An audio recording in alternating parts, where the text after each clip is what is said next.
Rich people. Have you ever wondered how they manage to amass such an insane amount of wealth? For many, they own businesses, they might invest in stocks or gold, but for a crazy number of people, they've built their wealth through investing in property. And I want to break down how you can too. Now, I first learned about property investing when I had some money set aside with the intention of buying a home. But I didn't know where I wanted to settle, and so I came up with a really good idea that I thought was revolutionary, that I would buy an apartment, rent it out for the same amount as the mortgage, and cover my mortgage payments and have my mortgage being paid off by somebody else whilst I was location free. Now, when I looked into it, it turns out a lot of people had done this before. It wasn't revolutionary, and there were people making way more money than I thought was even possible through property. But since then, I've gone on a journey of learning so much about property, building businesses, growing wealth, and really the whole subject of this video, getting rich through property. And if you want to get rich through investing in property, the first thing you need to do is not invest in property. When it comes to getting rich through property, there's three things that you need to do. The very first thing is to grow your knowledge and to grow your skill set. You can't be in an industry and performing at the top 1% of achievers if you don't know or have the skills to be the best in that industry. Alex Hormozi, a YouTuber, business owner, investor, I really like his content, and one of the things that he said, and it really stuck out to me, was he was telling this story of this girl, and she had a minimum wage job and she really wanted to increase her earning potential. Now, one of the things that was holding her back was that she didn't have the skill set to increase that earning potential. So her dad went to her one day, "Why don't you pay for a course to become a phlebotomist?"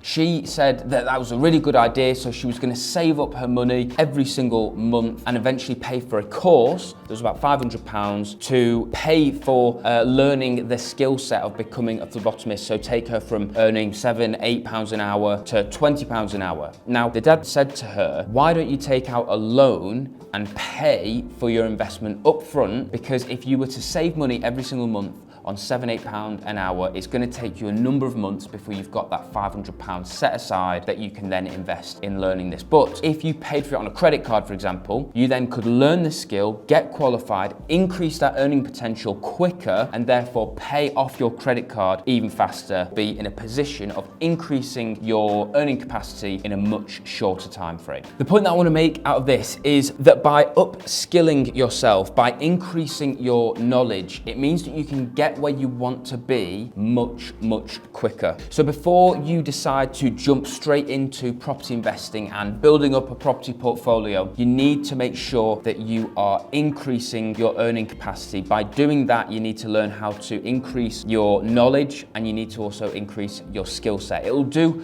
two things. It will, one, mitigate risk of things going incredibly wrong, but it also means that you'll get where you want to go much quicker. So you've upskilled yourself and you're thinking to yourself, yes, I know what I'm doing. I've built some knowledge, I've taken some courses, I've increased my skills, I'm ready to start investing in property. Wrong. You're not ready just yet. This is my personal opinion, but I think that everybody who wants to invest in property should jump into increasing their earning capacity before they do that. The best way that I see that being done is by building a business. If you look at the Forbes rich list, so many of them invest in property, and even if it doesn't say that they invest in property, the vast majority own huge amounts of real estate. However, most of them don't actually build up their wealth through property alone. They are able to invest in real estate, they're able to invest in property off the back of building a cash flowing, high value business. So most of them generate businesses that create huge amounts of capital and cash that they then deploy into long-term investment and long-term assets. When I very first got started in property, I had about £40,000 set aside. The temptation for me at the very beginning was to jump into it and buy myself a house, a buy-to-let, something that I was going to buy and rent out to tenants. And I was told and advised not to do that, and it was, in my opinion, the best advice I got given. And the way that it got described to me was, if you imagine your capital like a cash cow, people talk about having a cash cow. The game of property property and the game of investing is to always keep the cow alive. So just to use numbers, for example, rather than me just spending that £40,000 and it just going into one buy-to-let that I'm then, I might make £250, £300 a month from, amazing, but I'm then stuck because the cash is then stuck into that property. And even if I went down the route of buy, refurb, refinance and recycling capital as much as possible, that money's going to run out sooner or later, and it's most likely going to run out sooner. Now, what got described to me was a thing of keeping the cow alive. Now, what I mean by that is, let's say you were able to buy and sell property, or you built a business and that £40,000 went and increased to £250,000. Suddenly, you've gone from being able to buy one property to having the amount of capital required to buy a number of properties in one go. So you could buy 3, 4 houses in that time, and during that you could do a buy, refurb, refinance on one of them, and let's say you left £10,000-20,000 in the deal, so that £250,000 has dropped down to £230,000. But then on the other property that you buy, you sell it and you make a £20,000 profit, you go straight up to the £250,000 again. So by being able to increase your cash pot and keeping your cow alive, you're able to invest in property, buy assets that will generate income over the long term, but it also means that you then don't just lose your money instantly. By having more capital to invest, you're able to keep the cow alive. So keep buying, keep selling, keep building a business. So for me personally, I do a lot of business. I've got an estate agency, a deal packaging business, a training business. I've got a number of different businesses, and whenever I buy property, I always sell them and increase value and sell, or I buy them below market value and I sell. I buy and sell everything. I don't hold any properties just yet. And that's because I'm looking to build up my capital. I'm looking to, you might say, fatten the cow up so that when it comes to the point where I'm ready to deploy that cash and I want to invest in a lot of properties or bigger opportunities, then I have the capital to enable me to do that on a larger scale. Because what could have happened is I could have invested that £40,000 into one deal and then I would have been stuck. But what I've done is I've invested it into businesses that has grown that capital exponentially over time, which means that in the long term, I'm then going to be able to buy a lot of property in one go rather than just getting stuck with the one house. Now for you, I would really recommend you do that. However, if you've got a busy life and you want to play the long game and kind of do it a little bit slower than that, that's fine. If you've got a busy job and on the side you've got 50k and you want to put it into a property and all the rental income that you make, put it off onto one side, wait till the property goes up in value, you know, buy a house every 2, 3, 4 years and retire with 10, 15 houses, great.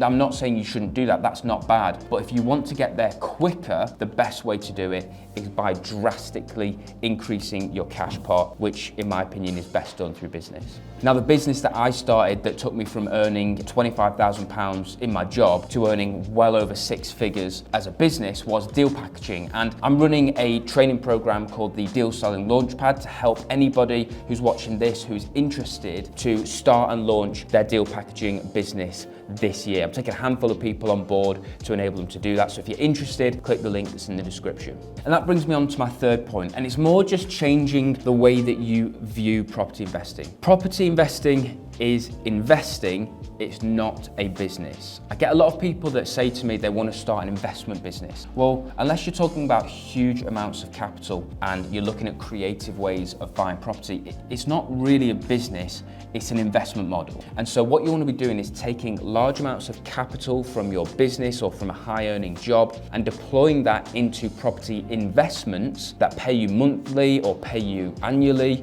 and that appreciate over time. Now, for example, my great-grandparents probably bought their very first property for about 300 quid. And my grandparents then would have thought, oh my word, that is so cheap, £300. And my grandparents bought their first house for about £3,000. And then my parents were looking at that going, £3,000, that is so cheap. There's no way we get anything like that. We'll have to just pay what we have to pay now. And they bought their first house for about £30,000. And now me, where I live, you'd be lucky to get a house for about 300 grand. And so property always goes up in value in the long term. It's a long-term investment. So don't think of it as a quick cash flowing business. Yes, you can get cash flow from it, but it's a long-term investment. It's not a business. And if you're concerned about getting on the property ladder now, just look back to previous generations. Property prices are not going down. We're here, we live in the UK, a small island with increased demand for housing. So as long as you're in it for the long term and you're willing to, yes, get some cash flow every month or every year, whenever you want to kind of take the capital out, but you're in there for the capital growth over the long term, you are going to do really well. But you need to see it as an investment, not a business. So what can you do today? Now, my advice is this. If you've got a reasonable sized pot that you're happy with, if you're busy and you just want to park it into some investment opportunities, then do that. Invest your cash, your capital into property that is going to pay you every month and going to increase over time, and that'll be really as passive as it gets really with buy-to-let opportunities, as long as you put systems in place. That's a great opportunity. But if you want to get rich through property and build wealth as quickly as possible, my encouragement to you is to build a business, whether that's a clothing business or setting up a restaurant, or whether it's buying and selling houses or deal packaging like me. Just start a business that's going to increase and grow your capital much quicker than an investment would, but then with that business, siphon off some cash to then invest in long-term assets. That's probably the best way, and that's how all the rich and wealthy people in the world build their big property portfolios. They build businesses, and from their business, they use the profits that they make to reinvest into real estate. But if you don't have the capital to get started right away, then the first thing that you need to be doing is right what I said at the beginning, which is increasing your skills and your knowledge. Grow your skills, grow your knowledge, and that will enable you to increase your earning capacity, and then increasing your earning capacity will increase your ability to invest in property. It all starts with growing your knowledge. You need to invest in learning what it is that you don't know or the skills that you don't have. And then you just follow those steps. You learn, you grow, you start a business, leverage the cash from that business to invest in property. It means that in the next 5 years, in 5 years' time, you're going to be in such a stronger position to invest in much bigger opportunities into more properties. If you are interested in learning and growing your knowledge around deal packaging or finding high quality investment opportunities, then don't forget we've got the Dealstone Launchpad, so you can find out a bit more through the link in the description. Make sure that you subscribe to the channel. I'd really appreciate that. I really want to build a really healthy and encouraging community, so make sure you subscribe so you don't miss any uploads. But in the meantime, if you want to watch any more videos, check this one out. I think you might like it. I'll see you in the next video.